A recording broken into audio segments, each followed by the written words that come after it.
আপনারা কিন্তু পাগল বুঝিয়েন না, মানুষ এখন পাগল না, পাগল না। ভোলা জেলা বাস মালিক সমিতি যখন যে দল ক্ষমতায় আসে আর যারা চিন্তা করে তখন সেই দলের জামাটা আসতে হবে, জামাটা সিরা ফেলে দেয়া ওই দলের জামাটা ব্যবহার করে। 6 তারিখে আমাদেরকে ডিসি অফিসে একটা ফয়সালা দিয়েছে যে এককভাবে আমাদের মাথায় একটা ফুটা চালিয়ে দিয়েছেন।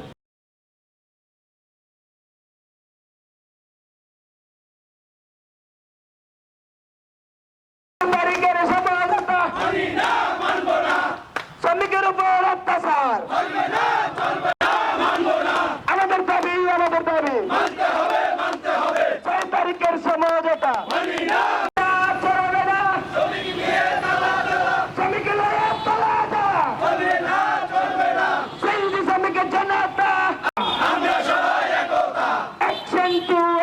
আমরা শ্রমিকেরা আজকে প্রায় 7-8 দিনের মতো গাড়ি বন্ধ রেখে আমরা অসহায় অবস্থা আছি। এই 6 তারিখের মধ্যে আমাদের যে আইন করা হয়েছে আমাদের গাড়ির মধ্যে 5 জন লোক নেওয়া যাবে না এবং আরো বলা হয়েছে কোরআনগুল থেকে ইলিশা পর্যন্ত আমাদের গাড়িগুলো বন্ধ থাকবে। প্রিয় ভাইরা, আমরা শরীয়তী জেলার লোক, আমরা একটু জানতে চাই আপনাদের কাছে যে কিভাবে নসিমার পরিমাণ অটো যতগুলো গাড়ি আছে সকল গাড়িগুলো রোডের মধ্যে চলতে পারে, তাহলে আমাদের সাথে বৈষম্য কেন করা হচ্ছে? আমরা মিডিয়ার মাধ্যমে এবং আমাদের জেলা যত রাজনীতিবিন্দু আছে সকলের মাধ্যমে আমরা ডিসি মহোদয়ের কাছে আবেদন করব এবং আমাদের যারা উপজেলা কর্মকর্তার কাছে আমরা আবেদন করব, আপনারা আমাদের দাবিগুলোর দিকে আপনারা লক্ষ্য করুন। আমরা 5 জন যাত্রী নিয়ে চলতে চাই এবং কি যতটুকু মহাসড়ক বলতেছে ওই রোডের মধ্যে সকল গাড়িগুলো চলতেছে, আপনারা আমাদের গাড়িগুলো চলার জন্য অনুমতি দিবেন। এবং আমরা দেখতে পেয়েছি বাস মালিক সমিতি যে কথাগুলো ওটা দিয়েছে ওইখানে আমরা ভিডিও ফুটেজ রেখেছি, তারা গাড়ির মধ্যে দাঁড়িয়ে যাত্রীছে 2 দিনের যাত্রীতে ভোগান্তি যাইতেছে। আমরা সকলে লালমোহন থেকে ফলো করতেছি, ছাদের মধ্যে পর্যন্ত যাত্রী নিয়েছে এবং পুরো গাড়ির মধ্যে দাঁড়ানো অবস্থায় যাত্রীগুলো আছে, কিন্তু সবাই সবার চোখে দেখেছেন। কিন্তু প্রশাসনের কাছে দৃষ্টি আকর্ষণ করব, আপনারা সবার পক্ষে থাকুন, সকলকে নিয়ে আপনারা কাজ করুন। আপনারা যদি একসাথে আমাদের বিরুদ্ধে লেগে যান তাহলে আমরা কি করব? আমরা তো আন্দোলনে যেতে বাধ্য হব। আমরা আন্দোলন চাই না, আমরা সংঘাত চাই না, আমরা শান্তি চাই, আমরা ন্যায় চাই, আমরা অন্যায় চাই না, আমরা সুন্দরভাবে বাঁচতে চাই, আমরা সুন্দরভাবে বাঁচতে চাই। আমাদেরকে বাঁচার জন্য আপনারা পথ খুলে দিন। 6 তারিখে আমাদেরকে ডিসি অফিসে একটা ফয়সালা দিয়েছে যে এককভাবে আমাদের মাথায় একটা ফুটা চালিয়ে দিয়েছেন। সেই জিনিসটা হলো বাংলাদেশের সব জায়গায় সিএনজি চলে, হিরোইলার গাড়িতে উপজেলার সিস্টেম একটা, সিটি ভিতরে সিস্টেম একটা, কিন্তু আমাদের এখানে 30 জেলার ভিতরে ডিসি সাহেব আমাদেরকে একটা অনুমোদন দিলেন আমরা 3 জন নিয়ে ভোলা জেলাতে গাড়ি চালাতে হবে। যদি এই ডিসিশন বাংলাদেশের কোনো উপজেলা থাকে তাহলে আমরাও এটা মেনে নিব। ভোলা জেলা সিএনজি চলতে হলে আমাদের 5 জন ছাড়া চলা যাবে না। আমরা যদি 3 জন নিয়ে চলতে যাই তাহলে আমরা এই ভোলা জেলার সাধারণ জনগণের উপরে প্রেশার পড়বে, আমরা সেই প্রেশার আমরা দিতে চাই না। 6 তারিখে আমাদের ডিসি মহোদয় আমাদেরকে একটু তারিখ দিয়েছে, যেটা হলো আমরা 3 জন নাকি এই সিএনজি চলাচল করতে হবে এবং এই ভোলা মহাসড়কে আমরা 3 জন নিয়ে যদি চলাচল করতে যাই তাহলে আমাদের উপরে অনেক ক্ষতিগ্রস্ত হয়েছে। পোষাইতে এলপিজি গ্যাস দিয়ে গাড়ি চালাই, 5 জন যাত্রী নিয়ে গাড়ি গেলেও আমাদের পোষায় না, তাহলে আমাদেরকে ডিসি সাহেব 3 জন যাত্রী নিয়ে আমাদেরকে চলাচল করার জন্য অনুমোদন দিতে আছে। এটা কিভাবে সম্ভব? কিভাবে সম্ভব? আমরা গাড়িগুলো কিভাবে চালাবো? এখানে বলা দিলে সমস্ত গাড়িগুলো এনজিওতে টাকা নিয়ে কিস্তিতে গাড়িগুলো কিনা হয়েছে, তাহলে আমরা এই গাড়িগুলো কিভাবে চালাবো? কিভাবে এনজিওর টাকা চালাবো? কিভাবে কিস্তি চালাবো? আমরা বৈষম্য চাই না। 5 তারিখের পরে যে প্রোগ্রামটা শুরু হয়েছিল যে বাংলাদেশে কোনো বৈষম্য থাকবে না, কোনো হিন্দু মুসলমান ভেদাভেদ থাকবে না, ধনী গরিবের কোনো ভেদাভেদ থাকবে না, সকলে সমান অধিকার ভোগ করব। কিন্তু ভাইরা আমার, সারা বাংলাদেশের বাস মালিক সমিতি আর বোরা জেলার বাস মালিক সমিতির ব্যতিক্রম একটু চিন্তা ভাবনা আছে, এটা কি সবাই জানেন?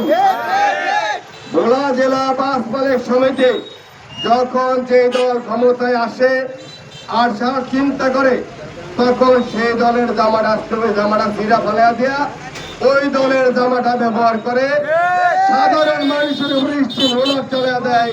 কোন দলের লোক সেটা চোখে দেখে না।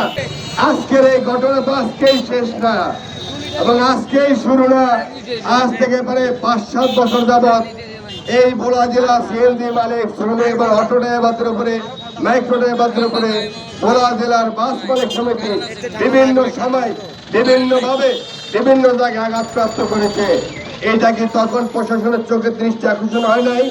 হয়েছে, কিন্তু এক শ্রেণীর প্রশাসকও আছে। সকলেই জানেন যে সকল কিছু আপনাদের সকল খবরদারি পেশাদারিত্ব রাজনীতি শুধু দিন পর্যন্তের জন্য হওয়া উচিত কিনা, না যারা অন্যায় করতেছে তাদের জন্য হওয়া উচিত। আমি বাস মালিক সমিতিদেরকে একটা কথা বলতে চাই, আমি জানি ডিসি মহোদয়ের সাথে ভোলা জেলা বাস মালিক সমিতি একটি গোপন মিটিং করেছে, করেন, অসুবিধার কিছু নাই। আপনারা যা করেন আমরা আপনাদেরকে বাধা দেব না, আপনারা আপনাদের মিটিং করবেন। আমাদের সিএনজি মালিক ড্রাইভার সমিতির পক্ষ থেকে লাগলে আমরা ডিসি সাহেবের সাথে মিটিং করব। আমাদের বক্তব্য হচ্ছে আমরা বাস চলাচল করে বাধা বিঘ্ন করতেছি না। যদি আইনের দৃষ্টিতে যান আপনার বাসে 28 জন যাত্রী উঠবে, আর কোনো যাত্রী উঠবে না। আর যদি আইনের দৃষ্টিতে যান ঢাকা শহরের মতো জায়গায় যদি 5 জন লোক সিএনজিতে চলাচল করে তাহলে হরিগঞ্জের মতো জায়গায় 5 জনের অসুবিধাটা কোথায় ভাই? কোনো অসুবিধা আছে? আমি আপনাদেরকে শুধু আগামীকাল হলো আজকে শুক্রবার, কালকে শনিবার, রোববারে সারা বাংলাদেশের অফিস আদালত খোলা। আগামী রোববারের মধ্যে যদি ডিসি মহোদয়, জেলা প্রশাসক, লালমোহন থানার টিউন সাহেব, লালমোহন থানার সার্কেল এসপি সাহেব এইটা সমাধান যদি না করেন, এরপরে আমরা যেখানে যে আন্দোলন করা লাগে সেই জায়গায় যাওয়া লাগে আমরা সেখানে যাওয়ার জন্য অটো মালিক শ্রমিক সমিতি, সিএনজি মালিক সমিতি তাদের পক্ষে যা করা লাগে আমরা তাই করার জন্য প্রস্তুত আছি। আপনার সিএনজি ড্রাইভার ভাইয়েরা কিন্তু আপনার মিছিল করেছে, মানববন্ধন করেছে। এরপর গত 6 তারিখে ডিসির অফিসে একটা সমঝোতার মিটিং হয়েছে। এই মিটিংটা আপনার পরিপূর্ণ কোনো সফলই হয় নাই আমার দৃষ্টিতে। সফল হয়নি এই জন্য, একটা সিএনজির আপনার সিট থাকে 5 জনের, মাত্র 5 জনের। একজনের যদি 100 টাকা করে ভাড়া হয় তাহলে মাত্র 500 টাকা, মাত্র 500 টাকা। যদি 3 জন যাত্রী নেওয়া যায় মাত্র 300, তাহলে সারা দিনে একজন সিএনজি ড্রাইভার হয়তো 2টা সিরিয়াল পায়। 300 বা 600 টাকা দিয়ে একজন ড্রাইভার চলার মতো কোনো ক্যাপাসিটি নাই, সম্ভবে না। সুতরাং আমরা এ ধরনের বৈষম্যমূলক যে আচরণগুলো আপনার প্রশাসন থেকে বাস মালিক সমিতির পক্ষ থেকে করতেছেন, আপনারা কিন্তু পাগল বুঝবেন না। মানুষ এখন পাগল না, মানুষ এখন পাগল না, সবকিছু বোঝে। আমরা গত 5ই আগস্টের পর থেকে আমরা একটা পরিবর্তনের আভাস চেয়েছিলাম, পরিবর্তন হবে আমরা এরকম আশায় ভরসায় ছিলাম। আমরা দেখতেছি তার চেয়ে খারাপ হয়ে যেতেছে, তার চেয়ে খারাপ হয়ে যাইতেছে। শুধু আইন আর নিয়ম কানুনগুলো কি শুধু সাধারণ গরিব মানুষের জন্য, যেটা শুধুমাত্র চোখে পড়ে সেটার জন্যে প্রশাসনের কর্মকর্তা যারা রয়েছেন তাদের দৃষ্টি আকর্ষণ করে বলছি, বিশেষ করে আমাদের লালমোহন উপজেলা প্রশাসনের চোখ না খুলে বাড়ার মতো দেখুন। প্রত্যেকটা সেক্টরে এখনো অন্যায় অবিচার চলতেছে, দেখুন না দেখার ভান করে রয়েছে। আর শুধুমাত্র গরিব মানুষের পিছনে লেগে আছেন কেন? কি কারণে? এই সমস্ত মানুষ আপনাদের অন্যায় করেছে কি? তারা খেটে খাওয়া মানুষ, তারা কারো পিছে স্লোগান দিয়ে তেল মেখে বাজার সদাই করে বাড়িতে যায় না, কষ্ট করে শ্রম করে রোদে পুড়ে বৃষ্টিতে ভিজে তারা পয়সা ইনকাম করে তারা তাদের সংসার চালায়। বাস মালিক প্রশাসনের উদ্দেশ্যে আমরা বলতে চাই, বৈষম্য শব্দটা কি আপনারা জানেন? বৈষম্য একটা বিষয় দিয়ে বুঝাই। আপনি একটা চেয়ারে বসে রয়েছেন, পাশে আরেকটা চেয়ার খালি, যে লোকটা বসতেছে না সে লোকটাকে বসতে বলবেন, আর যদি বসতে না বলেন সেটাই হলো বৈষম্য। বৈষম্য কোনো শব্দ বাংলাদেশে থাকবে না। সকল মানুষ আমরা একই কাতারের, একই রকম। যখন গায়ের রক্তটা লাল, কে ধনী কে গরিব এ গায়ের রক্তে কি লেখা থাকে? থাকে না। সকল মানুষ একই সমান ভাবেন। সর্বোপরি আমরা এই লালমোহনের অটো শ্রমিক, সিএনজি শ্রমিক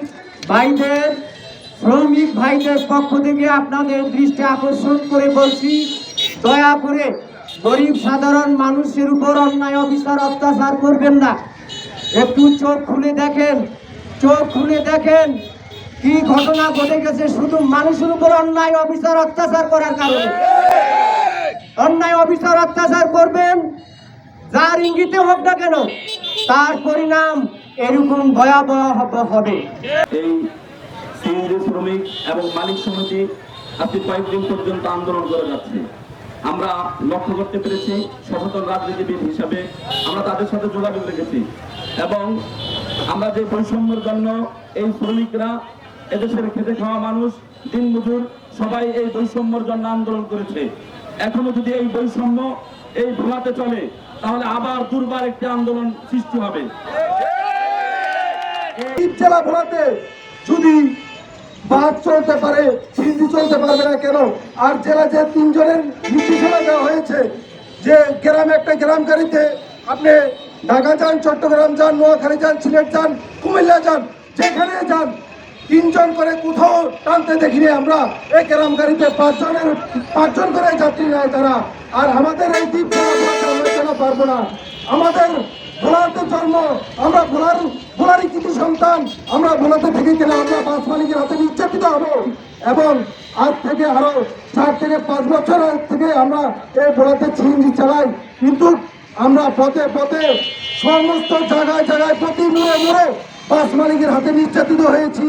সিএনজি যেন আর কোথাও নির্যাতিত না হয়, আর কোথাও যেন হয়রানি না হয়। আর আমি ডিসি মহোদয়ের উপরে দৃষ্টি আকর্ষণ করে বলবো, যিনি আমাদের যে 3 জনের কথা বলছেন, আপনার এই দাবি, আপনার এই প্রত্যাখ্যান করে আমাদের 5 জনের দাবি মেনে নেন। আমাদের 5 জনের দাবি মেনে নিলে আমাদের সকল সিএনজি ড্রাইভার ভাইরা সব সুস্থিতে থাকতে পারবে। আমরা ভোলার সন্তান হয়ে যদি ভোলাতে শান্তিতে চলাফেরা না করতে পারি তাহলে আপনার কোথায় যাবো বলেন? আপনি বলে দেন। আমাদের সকল মানুষ শ্রমিক খেটে খাওয়া মানুষ, ভোলাতে সকল মানুষই খেটে খাওয়া মানুষ, সাধারণ খেটে খাওয়া মানুষ। যদি 3 জন যদি আপনি চাপিয়ে দেন তাহলে দেখা গেছে আমরা বাধ্যতামূলক হয়ে 3 জন থেকে 5 জনের ভাড়া নিতে বাধ্য হব। তখন আমরা চিন্তা করবো যে খেটে খাওয়া মানুষ, দিনমজুর মানুষ, তারা দিতে পারবে কিনা, সেদিকে আপনার দৃষ্টি আকর্ষণ করা দরকার। আমরা তো বিভাগে আছি, বরিশাল বিভাগের থেকে যদি 3 হুইলার গাড়ি 3 জন নেওয়ার নিয়ম কারণ বরিশাল বিভাগের থেকে আসে, তাহলে আমরা ভোলারও সেই আইন মানব। আমরা ভোলা তো এটা তো একটা দ্বীপ, বরিশাল থেকে মেহেন্দিগঞ্জ, আপনার পৌডাগালি, হ্যাঁ ওই যে ঝালকাঠি, এই দিক জায়গা থেকে 3 হুইলার গাড়িতে যদি 3 জনের নিয়ম আছে, হিসাবে যে 6 তারিখের বৈঠকটা আমাদেরকে চাপে দেওয়া হয়েছে শুধু একলা ভোলা ভিত্তিক ভাবে, যে আপনারা দেখুন নোয়াখালীতে 5 জন, গ্রাম অঞ্চলের গাড়িগুলো 5 জন নিয়ে চলে। শুধু মেট্রো, যেটা মেট্রো ঢাকা চট্টগ্রাম সিটির ভিতরে যে গাড়িগুলো চলে গ্রিল লাগে না, সেই গাড়িতে 3 জন নেওয়ার নিয়ম। কিন্তু গ্রামে অঞ্চলে প্রত্যেকটা জায়গায়, নোয়াখালী বলেন, সিলেট বলেন, খুলনা বলেন, যশোর বলেন, বরিশাল বলেন, প্রত্যেকটা জায়গায় 5 জন করে নেওয়া হয়। শ্রমিকরা সিএনজি চালায়, তাদের রুজি রুটি আয় করে, আমাদের সেবা দেয়, আমাদের জন্য কষ্ট করে, আমাদের এই দেশবাসীকে তারা নিরঙ্কুশভাবে তাদের এই পরিশ্রম দিয়ে, কষ্ট দিয়ে আমাদের সেবা দিয়ে যাচ্ছে। কোন জেলার সাথে সংযুক্ত থাকতো তাহলে আমরা এই রোডে গাড়ি চালাইতাম না। কোন জেলার সাথে এই রোডে কোনো সংযোগ করে 6 কিলো রাস্তা মাত্র। এই রোডটা আসছে ইলিয়ার থেকে, আলেকজান্ডার থেকে শুরু করে এদিকে বিদ্যুতের ঝালকাঠি দিয়ে যাচ্ছে। বেদুরা ফেরিঘাট দিয়ে ভাবছে টুকরা টুকরা রাস্তা, এটা মহাসড়কটা টুকরা টুকরা ভোলাতে। আমরা চাই পাঁচজন নিয়ে চলবো,